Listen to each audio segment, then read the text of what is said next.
송처럼 한날의 첫 시간을 하나님이 전에 오셔서 주님의 날개 안에 편히 쉬시고 오늘도 강건하시기를 주의 이름으로 축복합니다.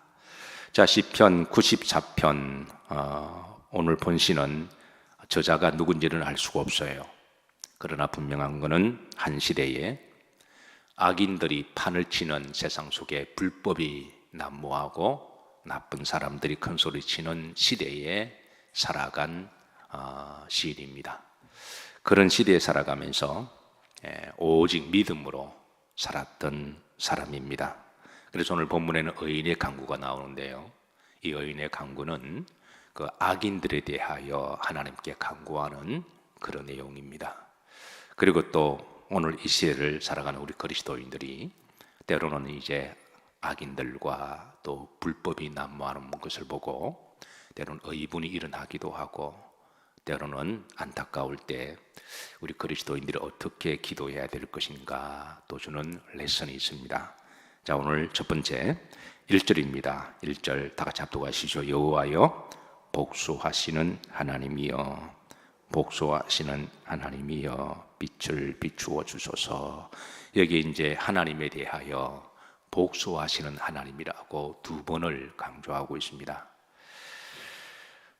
이게 또 나중에 3절에 보시면 악인이 언제까지 개가를 부르리까 이렇게 하므로 지금 이 의인의 믿음의 사람 마음속에는 이 세상이 얼마나 악인들이 판을 치고 불법이 난무하는 걸 바라보면서 참으로 안타까 여기면서 하나님께 호소하는 그런 내용인데요, 그래 1절에 하나님에 대해서 이 복수하시는 하나님이여, 얼마나 억울한 일을 당하였으면 이런 기도를 할까요? 아니면 세상이 얼마나 악인들이 많고 불법이 난무했으면 하나님이여 저들을 복수해 주옵소서라고 그렇게 기도를 할까요? 사실 우리가 억울하고 원통한 일을 당하면 사람의 마음의 감정이 복수하고 싶은 마음이 들어요. 그런데 성경은 너희가 복수하고 원수 갚는 것은 너희가 하지 말고 하나님께 맡기라 그랬잖아요. 그러니까 내가 복수를 하고 싶기도 하고 내가 막 가서 따지고 싶기도 한데 그러지 아니하고 내가 좀 참고 서로 내가 힘이 있어도 복수를 하고 싶어도 그러지 아니하고 좀 참고 그 억울함과 그 원통함과 복수를 하나님께 맡기는 것도 믿음입니다. 왜냐하면 하나님은 우리 믿는 사람들이 내가 억울하고 복수하고 싶다고 해서 복수하면 복수하려면 나도 똑같은 사람이 되어야 되잖아요. 나도 똑같은 악한 마음을 품어야 되고 그리고 내 손에 피를 묻혀야 되고, 하나님은 믿는 사람들의 의인들의 손에 피가 묻히기를 원하지 아니하시고 또 복수를 갚고 나면 또 마음이 시원할까요? 오히려 마음이 더 괴롭기도 하고 그리고 또 내가 이미 내 마음 상태가 악한 마음이 되어 있기 때문에 하나님이 결코 의인들의 마음이 그렇게 불편하기를 원치 아니하세요. 좀 억울하더라도 하나님께 맡기고 의인의 손은 깨끗하고 의인의 마음은 평안하고 하나님의 때가 되시면 복수하신다. 원수 갚는 것은 하나님께 있다. 그렇다고 우리가 저주에서는 아니 되겠죠. 그렇다고 악인들이 판을 치는 걸 보고 방종한다거나 그것도 잘했다고 할 수도 없는 거죠. 우리가 시대를 잘 분별하는 분별의 영은 가지고 있어야 됩니다. 그렇다고 해서 내가 심판하고 내가 남을 정죄하는 것은 또 성도의 모습은 아니에요.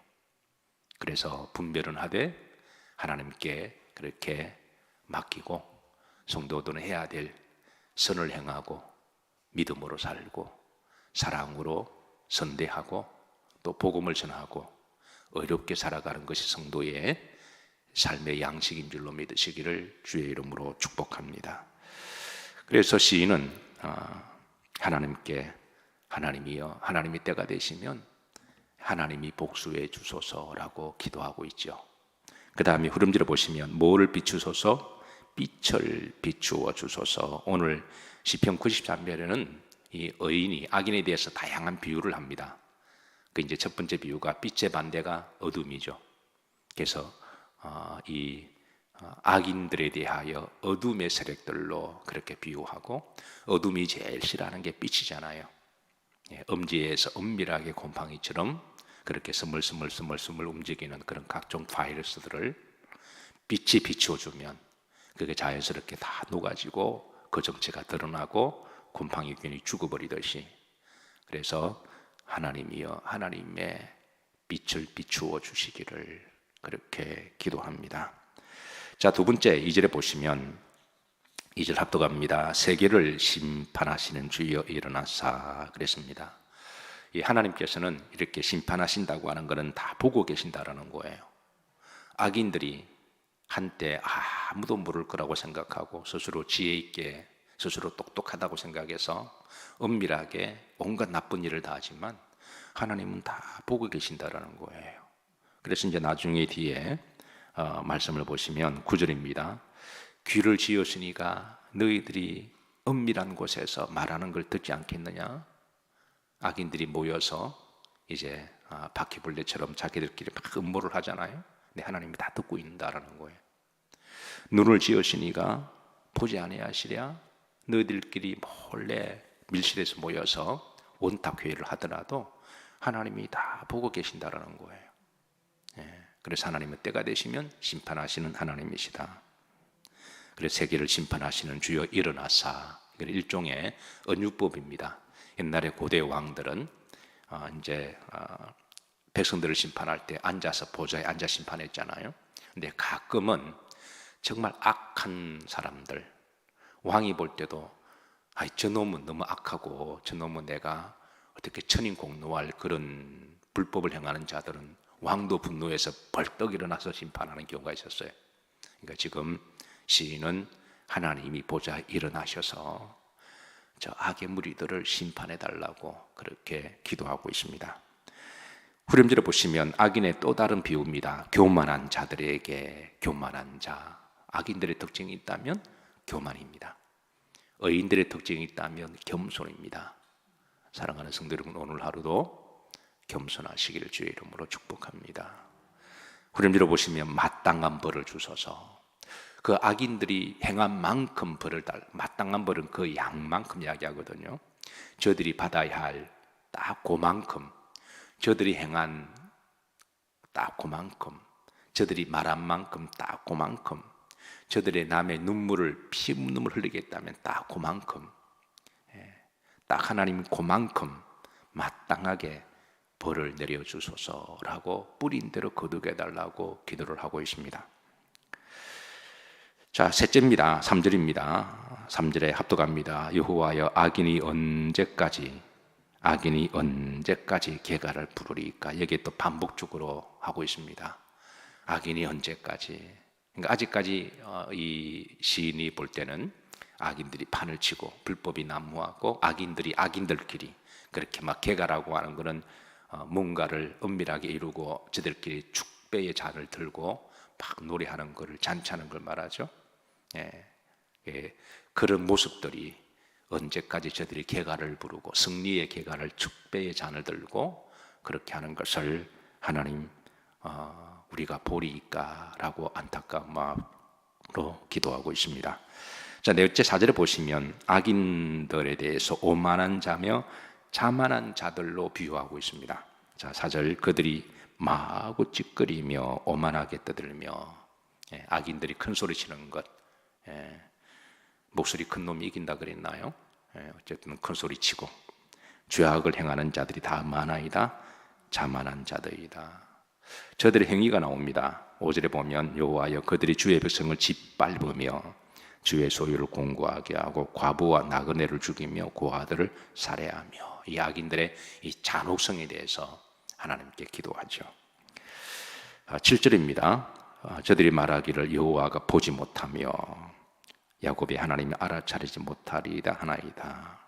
악인들의 최고의 착각은 바로 하나님은 보지 못하시고 하나님은 알지 못하시고 하나님은 듣지 못하신다. 그래서 시인은 8절에 보면 악인들의 또 다른 모습에 대해서 이들은 정말 어리석은 자들이고 무지한 자임을 그렇게 비유합니다.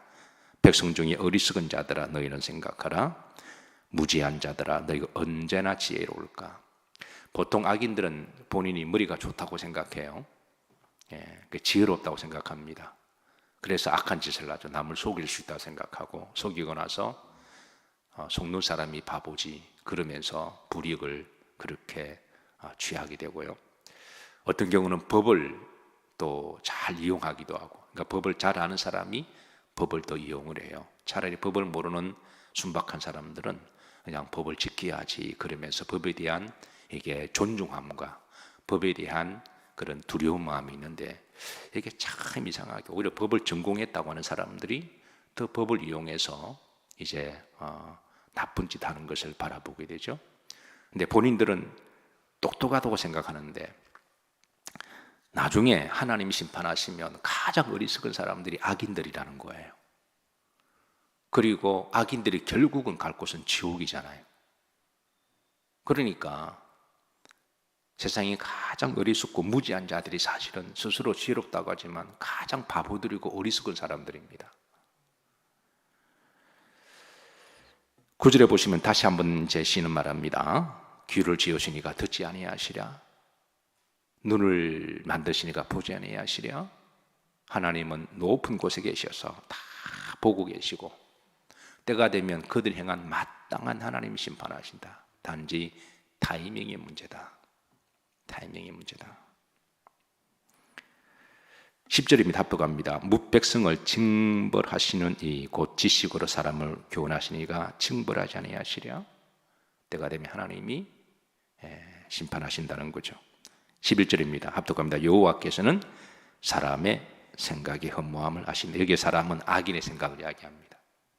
악인들이 하는 모든 짓거리들은 지나고 나면 다 허무한 것들입니다. 악한 짓을 할 때마다 하나님 앞에 심판의 땔감을 쌓아두는 것밖에 없고, 하나님은 저들이 쌓아둔 땔감과 나중에 지옥불로 사용해서 그들이 영원토록 고통의 저주를 받게 되는, 그래서 이것을 알지 못하고 하나님은 없다, 하나님은 모르신다, 그렇게 해서 마음대로 악을 저지르면 나중에는 3대가 멸문지하를 당하고 영원토록 지옥을 당하는 것. 그래서 하나님이 심판하시기 전에 회개하고, 하나님은 모든 사람들이 심판을 받지 아니하고 구원받기를 원하시는, 그게 하나님의 사랑임을 전하고, 우리가 그 사랑을 받아서 주변에 악인들이나 모르는 사람들 우리가 복음을 전해서, 아직까지 악에 대한 심판이 얼마나 무서운지 모르기 때문에, 지옥이 얼마나 무서운 형벌인지 모르기 때문에, 하나님이 다 지켜보시는 걸 모르기 때문에, 그걸 아는 사람 우리 그리스도인들밖에 없잖아요. 그래서 우리가 열심으로 그들 위해 중보기도 하고 복음을 전해야 할 사명이 있는 줄로 믿습니다. 말씀을 정리합니다. 우리가 세상을 살아가다 보면 또 주변에 나쁜 사람도 있고 또 악인들도 있고 불법이 난무할 때, 그럴 때 우리가 그리스도인으로서 정직하게 성실하게 살아가는 그리스도인들로서 의문이 일어나기도 하고 때로는 안타깝기도 하지만, 그러나 하나님은 때가 되시면 심판하시고 보복하시는 하나님이시다. 그러나 하나님이 심판하시기 전에 저들이 깨닫고 돌아오기를 우리가 기도하고, 그리고 그들도 예수님을 믿어 또 믿음으로 살아가기를 우리가 기도해야 될 줄로 믿습니다. 중요한 것은 여러분, 이 세상에 믿음으로 의인으로 살아가는 게 복입니다. 악한 짓을 하면서 수단과 방법 안 거리고 막 하는 사람들이 그게 지혜롭고 똑똑한 게 아니라, 오늘 성경이 말씀하시기를 어리석은 자들이고 정말 무지한 사람들이고 그들의 행위 결과는 다 nothing, 허무한 거다, 허무한 것이다. 그러나 정말 지혜로운 사람은 믿음으로 살아가는 사람이고 성실과 정직하게 살아가는 사람들이고, 하늘나라에 상급이 있는 사람들은 믿음으로 살아가는 것인 줄로 믿으시기를 바라고, 오늘도 주님 품 안에서 복된 하루가 되시기를 주의 이름으로 축복합니다.